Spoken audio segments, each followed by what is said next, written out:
Good afternoon. My name is Wendy Book. It's a pleasure to welcome you to the second session of Thursday.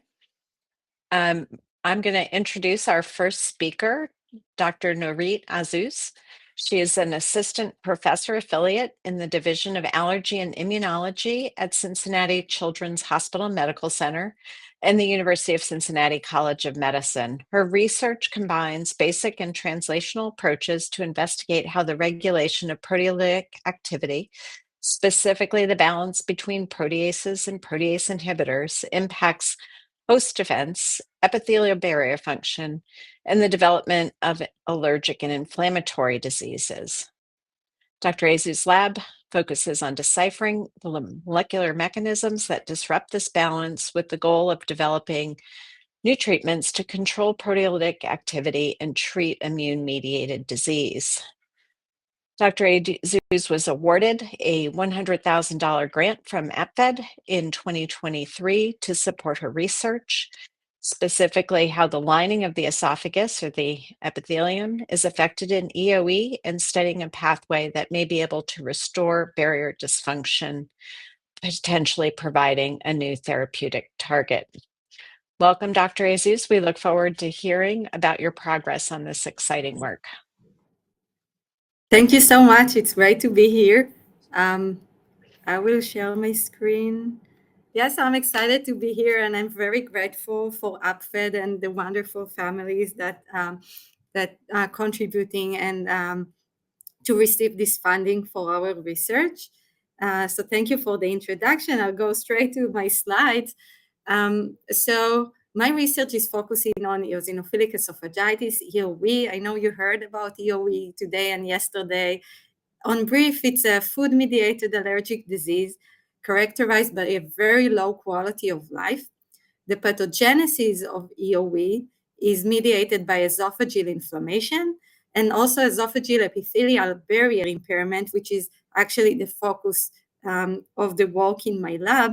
And we're trying to find a way to restore the epithelial barrier. And I will mention it a lot in this talk today. So the development of specific esophageal therapies for EOE is hampered by first limited known therapeutic targets due to knowledge gaps related to the pathogenesis of EOE. And second, the lack of esophageal drug delivery system.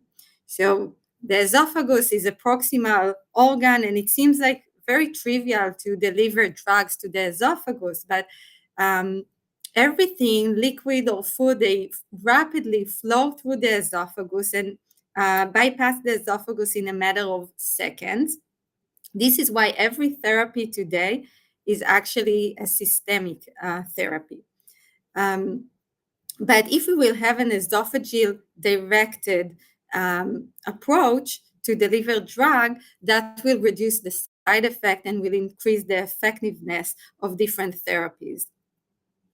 So our funding is based on research that we published and we work on at the last few years, where we show that there is this balance between proteases and protease inhibitors in EOE.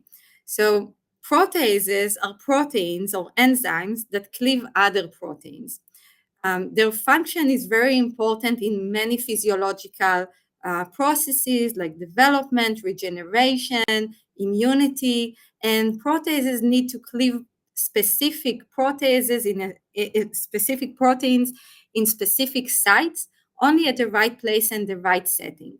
And their function is irreversible because after we cleave a protein, we cannot stitch it back. So this is why they are highly regulated. And one of the ways to regulate the function of proteases is by protease inhibitors. So protease inhibitors will bind to the active site of the proteases and will prevent the proteases from cleaving their target proteins. What we have found in the past few years is that in the esophageal epithelium, we have very high expression of a protease inhibitor called SPINK7. In EOE, the expression of SPINK7 is decreased. And then proteases that SPINK7 inhibit, like kallikrein-5, are unleashed. So they start to cleave proteins also when in different kind of contexts that can cause pathogenic effect. In EOE, when we have decreased SPINK7 expression, we have the proteases starting to cleave junctional complexes between the epithelial cells, causing epithelial breach. And we actually see in biopsies from EOE patients that those patients have intercellular dilated spaces. So you can imagine that if food is rapidly flow through the esophagus and different luminal antigens, if we have epithelial breach, and the epithelium is the first line of defense, so it comes in contact with the different antigens in the lumen and microbiome, so different molecules can penetrate through the epithelial breach. They should not naturally get into the esophagus, but they will penetrate to the underlying tissue, and they will encounter immune cells, and these immune cells will react against these food antigens, and that's what will cause the inflammatory reaction. We also previously demonstrated that if we deliver protease inhibitors to inhibit the uncontrolled proteolytic activity, either in mouse models of EOE or in human esophageal epithelial cells that are deficient of SPINK7, we're inhibiting the uncontrolled proteolytic activity, we can restore the barrier function and inhibit inflammation. But then one burning question that we had was, what's regulate the expression of SPINK7? Why is it decreased in the esophagus of EOE patients? And if we will understand what regulates SPINK7, maybe we can restore the endogenous levels of SPINK7 in the esophagus and then inhibit proteases and restore the barrier and inhibit inflammation. So we were focusing on the regulation of SPINK7 expression, and we identified the transcription factor OVL1 that regulates SPINK7 expression.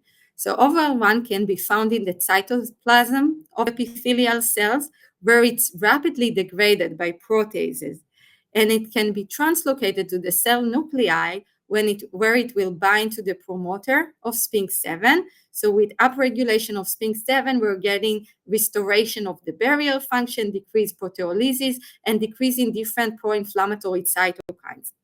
But what was really excited for us to reveal is that the aryl hydrocarbon receptor, AHR, is an intracellular receptor that when it's activated by its ligand, it promotes the translocation of OVL1 to the cell nuclei and then expression of the protective protease inhibitor SPINK7. AHR is considered to be an environmental sensor. So it has many different environmental ligands. Different ligands can induce different signaling in the cells. But among the ligands, we found that there are drugs, FDA-approved drugs, that activate AHR and then induce the translocation of OVL1 to the nucleus and SPINK7 expression. Fruits and vegetables are enriched with ligands of AHR. There are particles in pollution that can activate AHR and disrupt this pathway. And then the microbiome, we have many species of bacteria. Some of them are specializing in producing AHR ligands. They possess enzymes that convert tryptophan metabolites into AHR ligands. And that was actually very exciting for us because we now know that we can modify this pathway by affecting our diet or the microbiome. So in this experiment over here, we stimulated cells, esophageal epithelial cells, with 4 different ligands of AHR, and we measured the expression of SPINK7. So we have untreated cells. We have cells that were treated with FIXI. So this is AHR ligand that's produced by the microbiome. Omeprazole, which some of you are familiar with this drug, this is a proton pump inhibitor that is being used for the treatment of EOE, and there are publications demonstrating that omeprazole is also activating the AHR pathway. We also activated the cells with ITE. This molecule is enriched in apples, and quercetin is enriched in berries. And if you look at the black bars over here, each AHR ligand was sufficient to induce SPINK7 expression. This is in log scale, so each one of them induced SPINK7 by several folds. And just to demonstrate that this is dependent on AHR, we added an AHR antagonist, GNF. So If you look at the gray bars here, these are cells that were treated with different AHR ligands in the presence of the AHR antagonist. So if we're stimulating the cells with FIGSI, we have increased SPINK7 expression. I can tell you that the barrier function is also induced and inflammatory reaction is decreased. But if we block AHR, we don't see this increase in SPINK7. So SPINK7 is expressed when overall 1 is translocated to the cell nuclei after stimulating the cells with AHR ligands. And as I mentioned before, it's very hard to deliver drugs specifically to the esophagus. So the esophagus is constantly being washed by saliva. It has also non-adherent mucus. Everything flows through the esophagus in a matter of seconds, but we have bacteria that are colonizing the esophagus. So there is the microbiome of the esophagus. And since some bacteria can produce AHR ligands in collaboration with several other labs, we check which bacteria strains are present in the esophageal, in the human esophagus using esophageal biopsies. And over here, you can see many strains of bacteria that are expressed. And we were very excited to find Lactobacillus reuteri. L. reuteri is a bacteria that is known to make indole 3-lactic acid, which is a very potent AHR ligand. You can also see here that the L. reuteri are more abundant in control biopsies and less abundant in EOE biopsies. So if we look at the at healthy tissue, we have a healthy microbiome, some of the bacteria making AHR ligands, inducing one translocation to the cell nuclei and SPINK7 expression and healthy barrier function. In EOE, we have microbiome dysbiosis, and overall 1 remains outside of the nucleus, and we have decreased SPINK7 expression.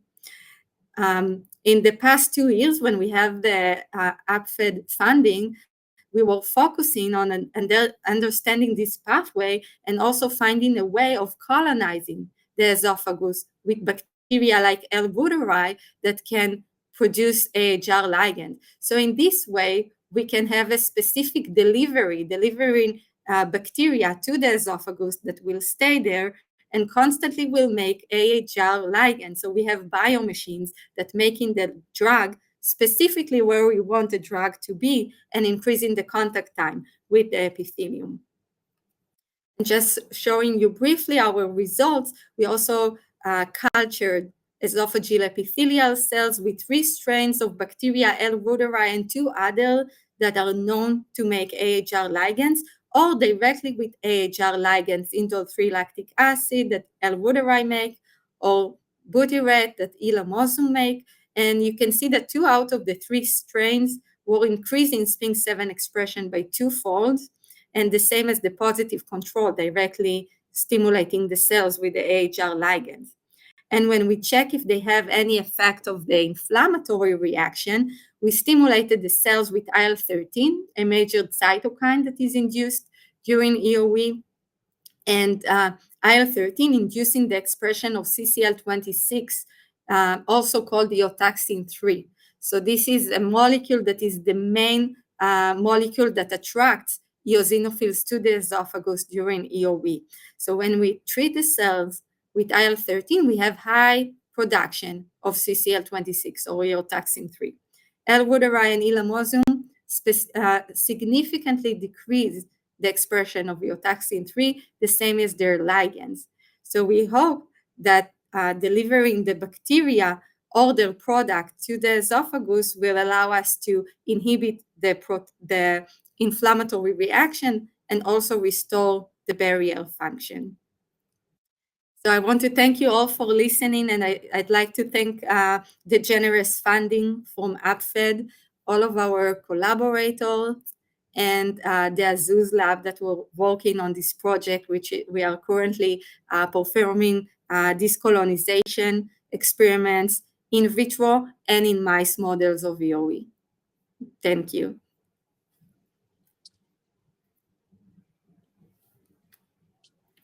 Thank you for that excellent talk, and thank you for your excellent work.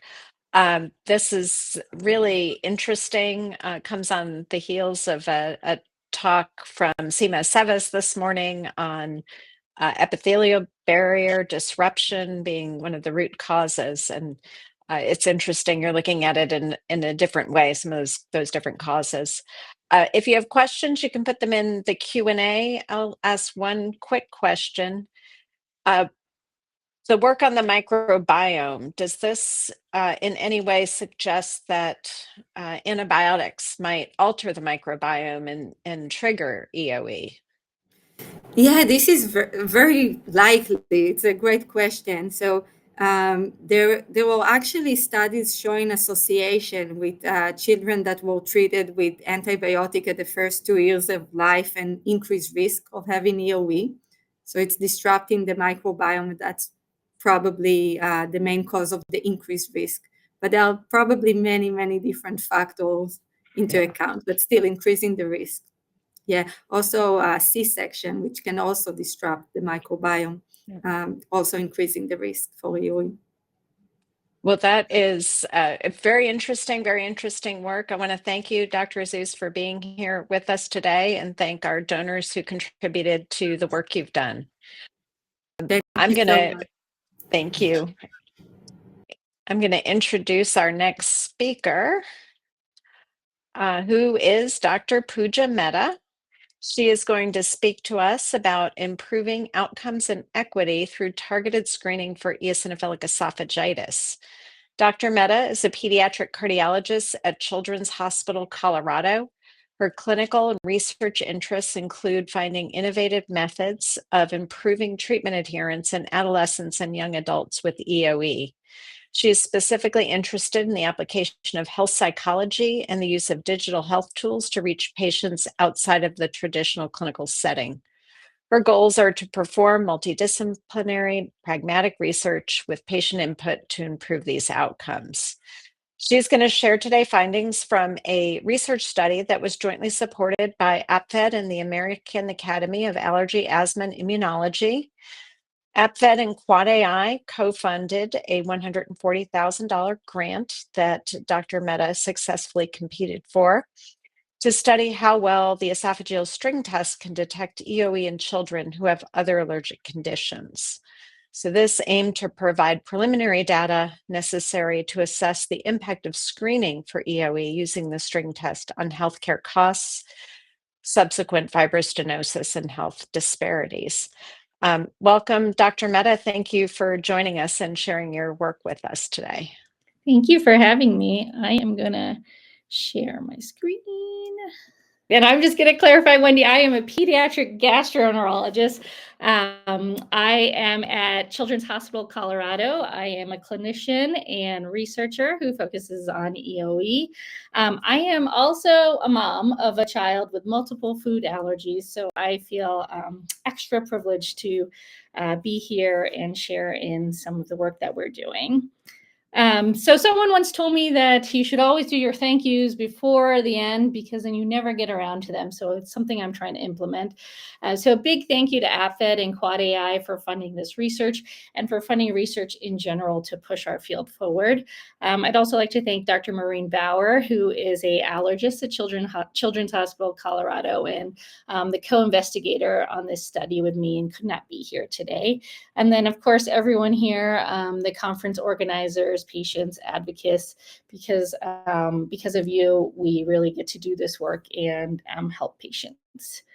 So a little background. I know this is something that almost that many of you know, but eosinophilic esophagitis is a chronic inflammatory condition of the esophagus.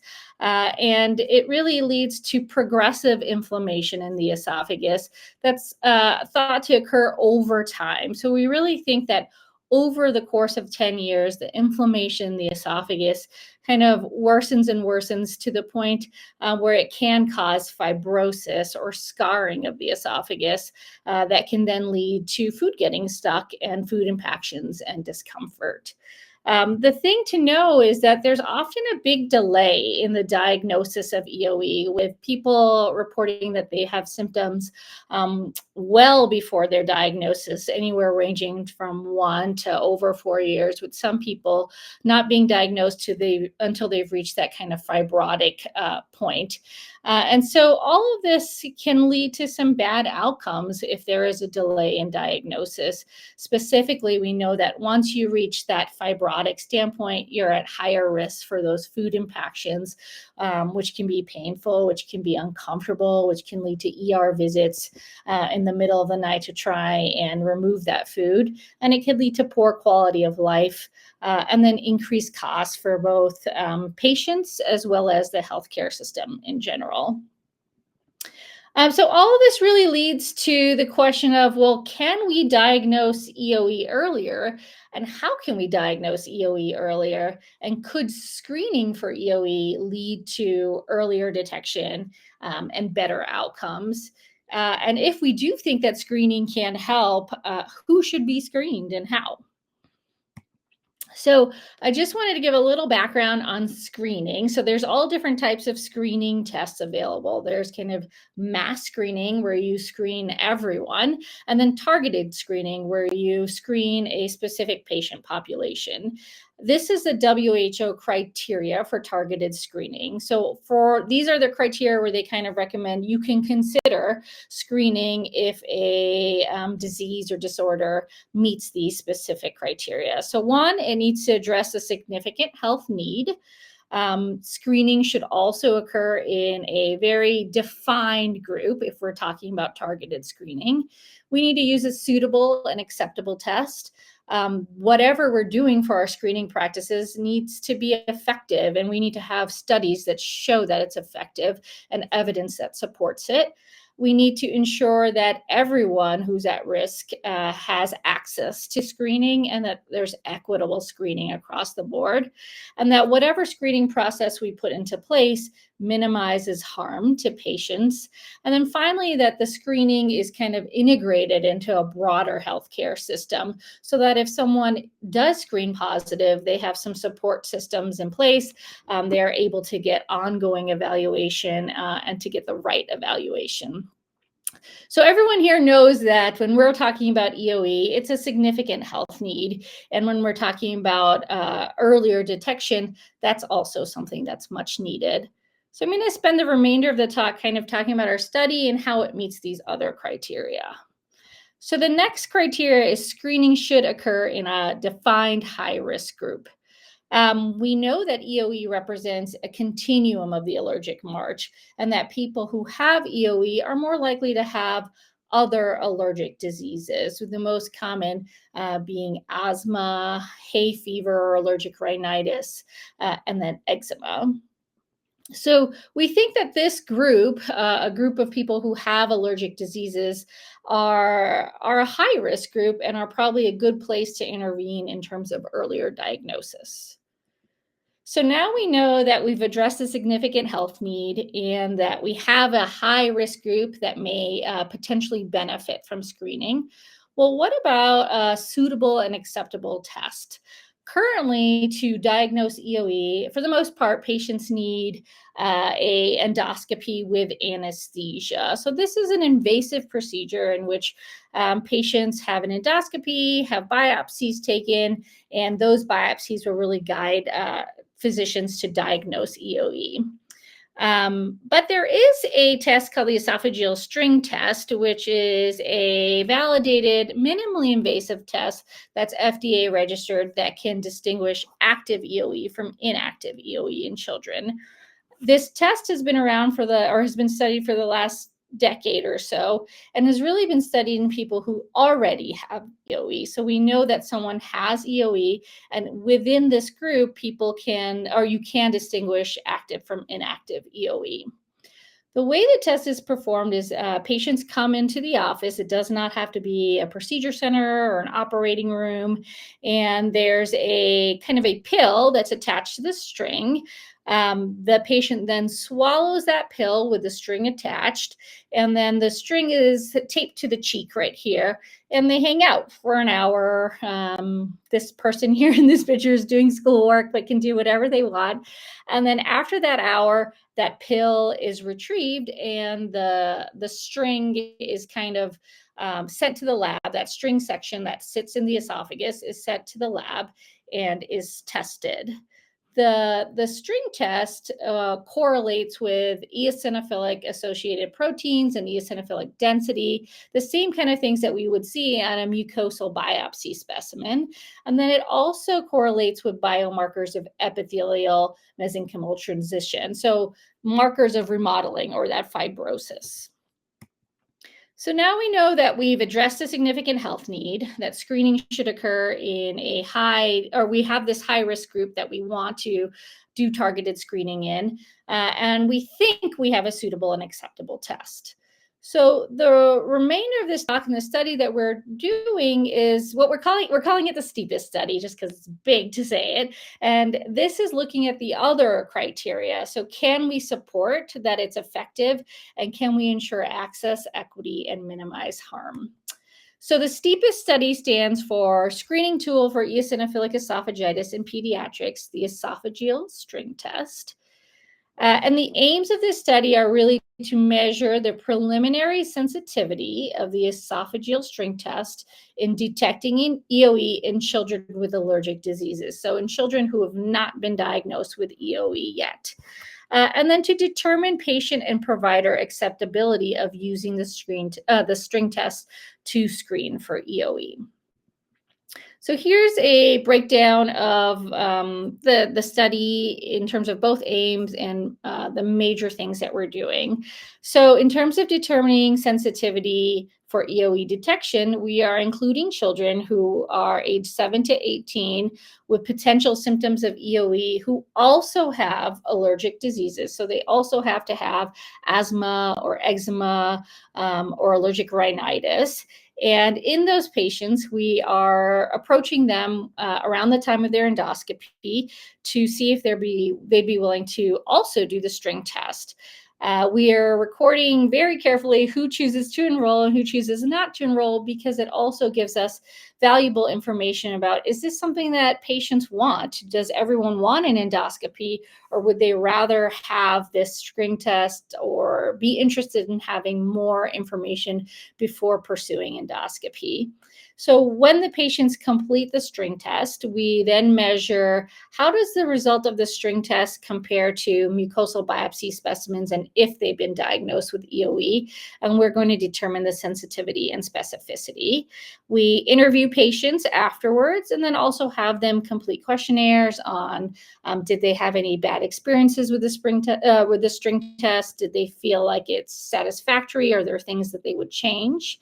And then we do the same thing with allergists and gastroenterologists, because it's important for not only patients to trust a test or want to do a test, but also for the providers who are ordering the test to feel that it's useful and to provide their feedback on the test as well.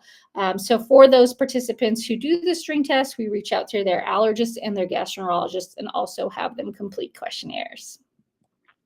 So now we know that we are addressing a significant health need. We have this high-risk group. We think we're going to have a suitable and acceptable test. We're measuring effectiveness right now through the steepest study. Well, then how about access and equity? Just a little background in general. We know that there is underdiagnosis of EOE among people with allergic diseases, and that allergic diseases in general tend to be more common in marginalized groups. And when we're speaking of marginalized groups, there's lots and lots of studies that show that there's frequent late diagnosis of multiple diseases or even misdiagnosis of multiple diseases. So there is a potential that we are actually missing EOE or diagnosing it later in groups that are historically marginalized. So here's where we're at. We still have a long way to go, but I'm excited about starting the study, the progress we have, and to share these results with you. So we've had 38 patients who've met inclusion criteria. 22 of them we could not reach despite our greatest efforts. And then 12 declined to participate. And mostly it was due to the stress of participating in something additional in relationship to their endoscopy, or just kind of worried about the string test and the ability to swallow it. Four participants were enrolled. Of those four, 3 have completed the string test, and 1 tried multiple times but just could not complete it due to gagging. So of those 3 that participated in the string test and the endoscopy, all 3 of them found it to be satisfactory and said they would repeat it. And all of them preferred the string test to endoscopy, except with a caveat that one of the patients, the parent preferred the string test and the patient preferred the endoscopy. When we gathered provider feedback, all the gastroenterologists of these patients found it to be an acceptable and appropriate way to screen for EOE, and they were interested in doing this in the future. There was some mixed feedback on whether it would change their decision-making to do the endoscopy or whether they would still do the endoscopy if they had those results. And then with regards to allergy feedback, only one of those 3 patients had an allergist, and that allergist really wasn't sure what to do and wanted some more information on the string test before deciding how they felt about it. So I think I left a lot of time for questions, or hopefully I did, and I'd be happy to answer any questions if people have them. Thank you, Dr. Mehta, for an excellent presentation. For those listening, if you have questions, you can put them in the Q&A window and we will ask Dr. Mehta your questions. I'm going to start off with a question. Could you foresee a future in which a patient goes to their local allergist or gastroenterologist and is able to get an EOE diagnosis in the office without an endoscopy? I mean, absolutely. I think there's value as a gastroenterologist who does endoscopies, there's definitely value added to an endoscopy, right? We can see what the tissue looks like. We can obtain other, there's other things that we can do during scope, look at other parts of the intestine.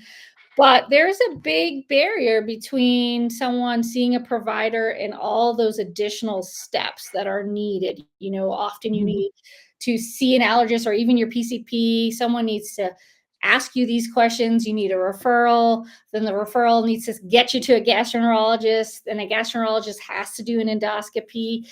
And working in Colorado, I take care of a lot of patients who there are no gastroenterologists within hours of where they live.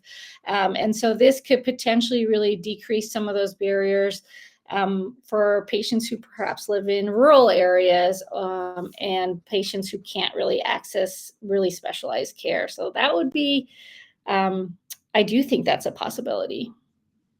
That would be wonderful. As you know, there are parents out there with multiple kids who have difficulty securing childcare, have to take a day off work. There's a lot of expense outside of the endoscopy when you have to take a trip for the day. Yeah. All right. Well, thank you very much. I'm just making sure there's no questions before I let you go. Thank you very much, Dr. Mehta. Congratulations on your grant. And we appreciate you sharing your research with us today. Thank you. All right. We are going to take a brief break. We will start back up at 2:05, very precise time, 2:05. In the meantime, feel free to recharge, stretch, grab a snack, visit the exhibit halls to learn from our partners about new therapeutics and diagnostic tools. There is some very interesting research in the poster hall. Each of the posters has a summary associated with it that explains the importance and the conclusions from the study. So feel free to check out the poster hall. And we will meet back here at 2:05. Thank you very much for your attention today.